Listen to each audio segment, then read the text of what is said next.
এই আমের মরশুমে আম খেতে কার না ভালো লাগে, তাই জন্য ভাবলাম আম দিয়ে কিছু একটা করা যাক। সেই জন্যই করেছিলাম আমের সিমুই, যেটা খেতে অপূর্ব হয়েছিল। আর এটা আমি বাড়িতে ফার্স্ট টাইম ট্রাই করেছি, তোমরাও অবশ্যই ট্রাই করো। এখানে আমি কিছুটা পিস্তা বাদাম নিয়েছিলাম, তার সাথে সাথে তোমরা কাজু বাদাম কিশমিশ তোমাদের ভাব মতো পুরো ড্রাই ফ্রুটস ইউজ করতে পারো। আর গরম জলে ভিজিয়ে রাখলে একদম ছিলকাটা সঙ্গে সঙ্গে উঠে আছে, 10 মিনিটের মতো ভিজিয়ে রাখলেই হয়ে যাবে। আর পিস্তা দিলে টেস্টটাও খুব ভালো আসে। এখানে আমি 1 লিটারের মতো পুরো ফুল ফ্যাট মিল্ক ইউজ করেছি। আর সিমুই বানাচ্ছি, সিমুই তো লাগবেই। আর এখানে একটা আমি ন্যাংরা আম ইউজ করেছি। আর তারপর কড়াইয়ে একটু ঘি গরম করে নিয়ে আমি সিমুইগুলোকে হালকা লাল করে ভেজে নেব। আর আমি এখানে আমাদের দুজনার পরিমাণ মতোই করেছি, যেহেতু দুজন আর আমি অত সিমুই খেতে পছন্দ করি না।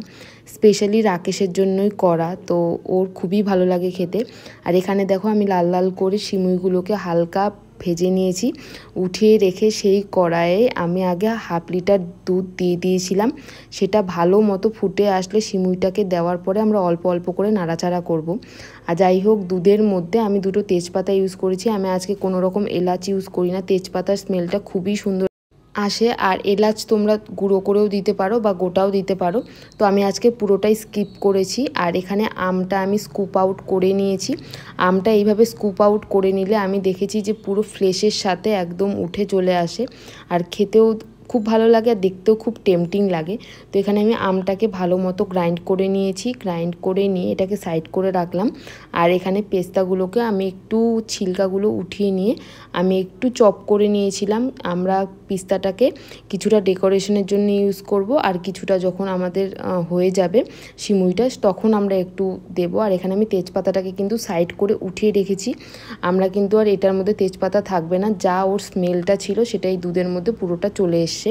এবার সিমুইটা দিয়ে ভালো করে কিছুক্ষণ নাড়াচাড়া করে যেতে হবে। আর গ্যাসের ফ্লেমটা কিছুক্ষণের জন্য একদম মিডিয়ামে রাখতে হবে। তারপর যখন দেখবে ঘন হয়ে এসছে, সেটার মধ্যে আমি চিনি দিয়ে দিয়েছিলাম। চিনিটা কিন্তু অবশ্যই ম্যাঙ্গো পাল্পটা ইউজ করার আগে ইউজ করতে হবে, না হলে কিন্তু দুধটা ফেটে যাওয়ার ভয় থাকে। তারপরে নাড়াচাড়া করে আমি কিছুটা পেস্তা দিয়ে দিয়েছিলাম। তারপর আবারও কিছুটা দুধ দিয়ে নাড়াচাড়া করে নিতে হবে। তারপরে আমি ইউজ করেছিলাম ম্যাঙ্গো পাল্পটা। এটা কিন্তু নামানোর 2 থেকে 3 মিনিট আগে ইউজ করবে।